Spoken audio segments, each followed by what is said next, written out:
Today we are talking about diaper digging. That's right, I said it, diaper digging.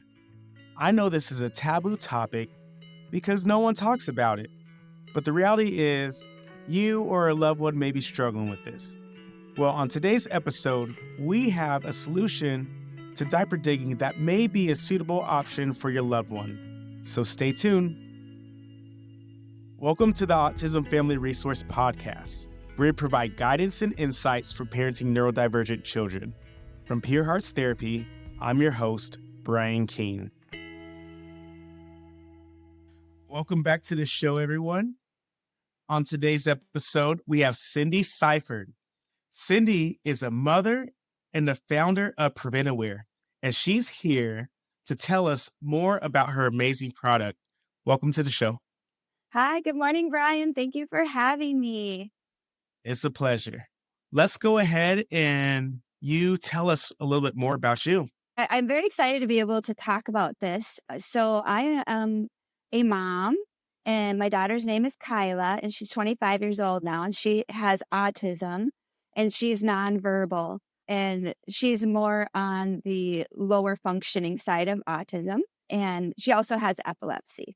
So along with some of the behaviors and things that come along with that, I started a business called Preventa Wear, where I have a clothing line for people who have incontinence and their caregivers. That's awesome. So your daughter, you say she's not speaking, and she definitely, well, actually, let's go back a little bit. Tell me a little bit kind of when this started happening. So with Kyla, she was perfect pregnancy and born with no issues. At about 6 months old, I started seeing delays because I was very on top of her development. Things like that were minor, like she wasn't sitting up and she wasn't reaching out for things. And then she had her first seizure as well. So at about a year, she had a few words, and then they disappeared, and the seizures amplified, and she pretty much lost all of uh, her ability to speak. At that point, we started going through this huge uh, mixture of medication, trying to find our way. She was in speech, OT, and early special education, everything, and so it's been quite the journey. But one of the things I really want to talk about today is something that I think maybe a lot of parents experience but don't talk about. And this started happening when Kyla was about 2 years old. So she was having a lot of behaviors, but she was still two, like cutest ever. And I'll tell you how it all kind of started is I was kind of relaxing on the couch, and she still wasn't walking. She was army crawling around and playing. And I was watching her, and she pulled herself up onto the couch and started giving me kisses. And she had never done that before. And I was getting all these kisses. But then I smelled something. She had poop on her mouth, all over her mouth. And so I was like, oh my Oh God, I no. should have thrown it. Went and I, cleaned her up, cleaned me up. And that's when this all started. So she had started to dig in her diaper every time she went number two. And if I didn't smell it immediately and get to her, her hands were in her pants and she was digging in it.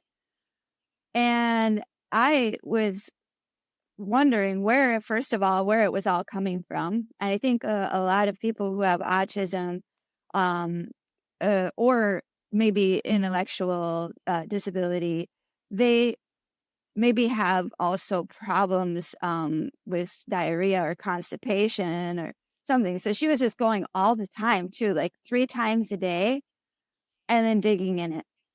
And so I felt very alone. I couldn't talk about it. I didn't really know what it was, this was about 13 years ago. So even the internet was just developing, so uh so this went on for until the age of 13. She was just constantly, it was one of our biggest challenges was diaper digging, fecal smearing, and also she would take her clothes off.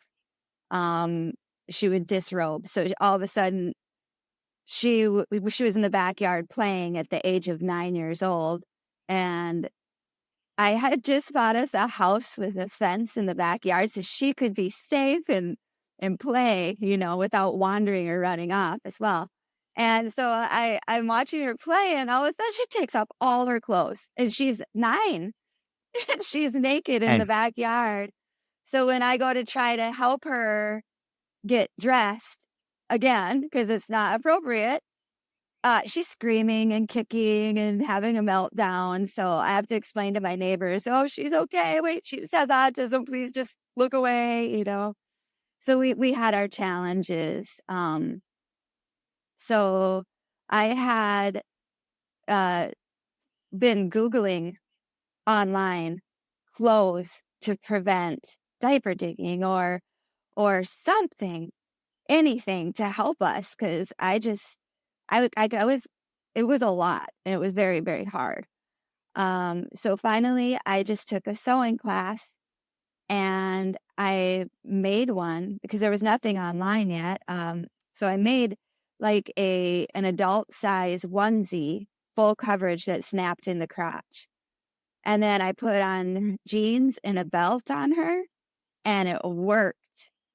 And her caregivers, like at school, her helpers at school, and her caregivers loved them so much. Eventually, Kyla found a way in that one, so the product kept evolving. So I then started making a bodysuit that zipped up the back, and it has shorts.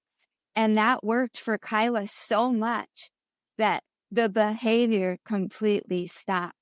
She tried maybe for 2 weeks to get in still, but she just couldn't, and the behavior stopped. And it was a miracle. It was so cool. At that point, I wanted to help other families, and I developed a website and put one online, and boom, got orders and orders and orders, and then all of a sudden, I realized that we weren't alone in this behavior. There were so many people. We are now shipping worldwide, and so I started the business about 13 years ago, and we ship everywhere, everywhere. And not only for autism, but for Alzheimer's, Down syndrome, high functioning, low functioning. I mean, anybody who has like neurological disorders. Yeah. So that's kind of what I do. that's a lot. That's definitely interesting. I kind of go back to when you said it started at age 2. And I personally don't hear a lot about diaper digging, but I'm sure it's something that people don't really talk about because maybe it's a little taboo. Um, maybe they're kind of embarrassed to talk about, but that's very interesting. And you said all the way till age 13, right? Yes.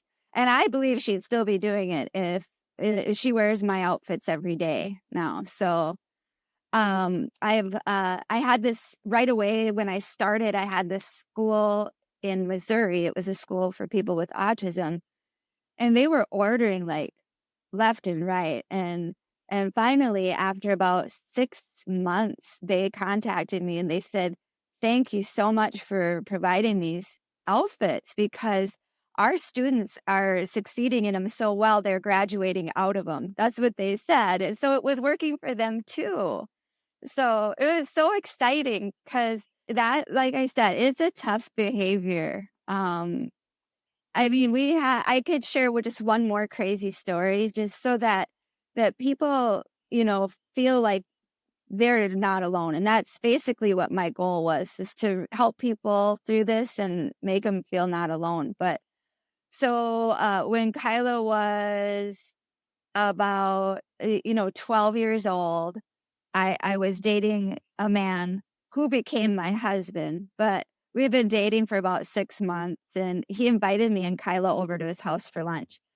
And I was maybe like everybody else. I didn't even tell him that she had incontinence.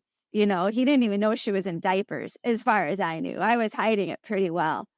And so we went over to his house, and this was in Minnesota. He had a 3-season porch in the back, which means it's all screened in, completely screened in. So you can go sit out there and not get eaten by mosquitoes and things. It was really nice. So I get there and I'm making lunch, and I can see Kyla. She wanted to be out on that porch, the deck. And so she was out there just having a great time. And all of a sudden I saw her hand go in the back of her pants. And I was like, oh no. And I ran out there so fast as she had pulled out a big pile of poop. And before I got to her, she clapped. She clapped. And it went all over, through the screen, everywhere. And it was all over her. So I had to get her in, get her cleaned up. I'm telling him, don't go out there. Please don't go out there. And then I go out there and I'm cleaning it all up, and I couldn't even get it all. And I was just crying. And I took Kyla and I just left, and I was crying, and I cried all night long. I was like, how is this so hard? And he called me, and this guy was president of a bank. He was no kids. I didn't think he would understand it all. And he was like, don't all kids do that? And we were just like laughing so much. He made it so much better, and he married me. So, but like it was very, very difficult. We were always in those situations. Anytime I even brought her out in public, it was just so hard. So if any parents are going through that, I send a hug right now, and you got to check out my products because they really do help a lot. Wow, I love this story. Definitely help. I know there's people who probably resonate with them because I think it could feel very stigmatizing for you and your daughter of like kind of how do we handle this. So I think that's huge. My OT brain though kind of wants to go and really kind of understand the diaper digging a little bit more. From your point of view as a mom, do you think it's more of an impulse? Do you think it's more of a sensory? Because it is a little bit newer to me to seeing this. What do you feel like Right. it comes So from? I've been trying so hard to figure out why Kyla does it or did it. She's nonverbal, so there's so many things she does that I don't understand myself. But I do feel like from the feedback I get that is sensory. And I think with my daughter, she was even seeking smell, like the smell. Um, I know when I would find it on her hands, I'd wash her hands and wash her hands. And then I'd say, no, Kyla, stop, anything. I tried everything, try to get her to stop doing that. And she'd do it again and look at it like it was brand new, like it was a big, like, what is this? So it's very, very difficult. Everybody's story is so different, but I think she was seeking smell, but a lot of it maybe sensory friendly. They don't like the feeling, or they do like the feeling. Yeah. That's kind of where I was thinking and kind of going with it. I think if it was impulsive, the diapers kind of help get rid of the impulse and maybe transfer it somewhere else, or even with the sensory, if they aren't getting that sensory input, they might be getting it somewhere else because they aren't able to do that, and that may not be the best way to get that sensory stimulation. Right. And I definitely know, with neurodivergent kids, there's a lot of issues with gastrointestinal Yes. problems, like you said, diarrhea or even constipation. So that is huge. Yes. Yes. And also along the line, so we have, I wanted to make the clothing cute as well. I wanted to make them very fashionable. So Kyla wears hers everywhere. So now we sell a lot of, even for people with Alzheimer's and things like that, we sell a lot of the adult size onesies that snap in the crotch. And I also developed like waterproof wheelchair pads and couch covers and sheets for the bed. And they're very unique because, like, if Kyla's in the wheelchair and she's wearing her if she has a leak through or something, if she goes potty, I can just spray the cover I made, I spray it with a cleaner, and I wipe it clean, and it's done. So, I don't have to do all the laundry, and it doesn't smell, like urine or a lot of people with incontinence, have that issue that sometimes the diapers just don't work either, and so I made those as well, and then some bibs as well that you can spray and wipe right off. So lots of things to make life a lot easier. That's awesome. I love that you made it, like you said, you made it cute so that I feel like that makes it a little bit more inclusive for people so it doesn't feel as stigmatizing. But I do want to ask for the people who maybe don't want theirs as cute, or maybe the boys who are like, no, I don't like it. Is there clothing like that that feels a little less, um, yeah, a little bit less like that? Yes, yes. So, I everything that I make can be worn under any outfit.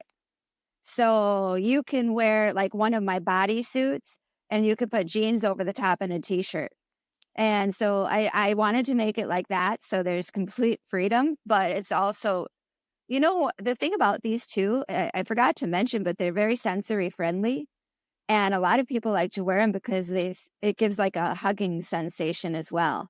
They really like it. And so I make just regular black and white color, like turtlenecks or the bodysuit could be black or white.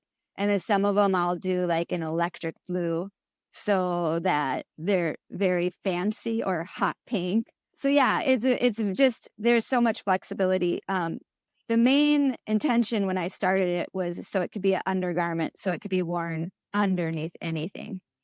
But also, like I said, Kyla, I have a Christmas line out right now where it's just like a one-piece jumpsuit, but it's Christmassy. And we just were out last night. She wore that with a Santa hat and some light up shoes, and everybody was so excited. Awesome. And it sounds like she likes it as well, right? Yes, yes, she loves to wear them. And I do also hear that from my customers a lot, that their kids or the ones they're caring for just love to wear them. I think it gives them a sense of security. I love that. So if I'm a parent, I've just listened to you, my kid might have incontinence or maybe not fully potty trained, and I'm interested in trying these out. Where do I go? How do I find these? What sizes? Okay, so I have sizes anywhere up from the size of like maybe a very small child, like a 5-year-old, all the way up to extra large adult. And we also do custom outfits too, if you need different sizing. Some of them are completely custom made. There's a lot of people that really tear their clothing off as well. And so I have like anti-strip clothing or anti-tear clothing and different ways. So I just want everybody to know that I always am working with my customers to make sure that we can help them. My website is www.preventawear.com. And I'm sure that you'll link that in the episode notes as well. Definitely. So it's the word prevent and then aware. So Preventa Wear. And I've got the whole website, and my daughter Kyla is the model. She's so beautiful, so cute.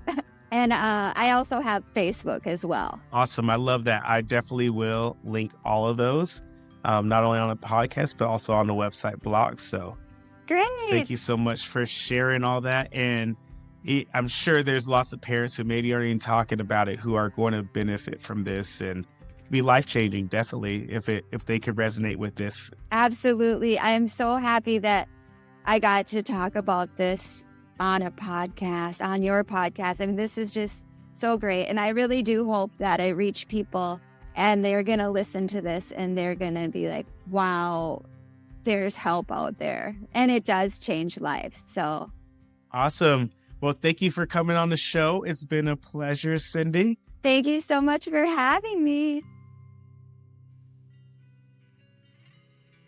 Thank you, Cindi, for coming onto the show and sharing your experience and product with our listeners. I imagine there's so many families are dealing with this and don't know how to bring it up or where to search for solutions. As we discussed in the show, diaper digging is behavior that may be related to sensory avoidance or even seeking. Maybe it's completely uncomfortable, or maybe the texture or smell could be what the individual is seeking. I feel like if your child is diaper digging is related to sensory seeking behaviors, then Preventa Wear is definitely worth giving a shot. This can help your loved one cope with their sensory needs in a more functional manner. Also, make sure you continue to subscribe and tune in. In a future episode, Cindi will also be talking about her experiences with her daughter in group homes. You don't want to miss that. The resources shared in this show are created to empower your family to thrive. I believe community leads to growth and learning, so let's connect. Follow me on the Peer Hearts Therapy social media pages where you can contact me directly for questions. The links to this show and my contact information are in the show notes. Just scroll down in your podcast player or simply visit peerheartstherapy.com for more resources. Thanks for listening to the Autism Family Resource Podcast. Subscribe now for more resources to empower your family to thrive and live your best lives. See you next time.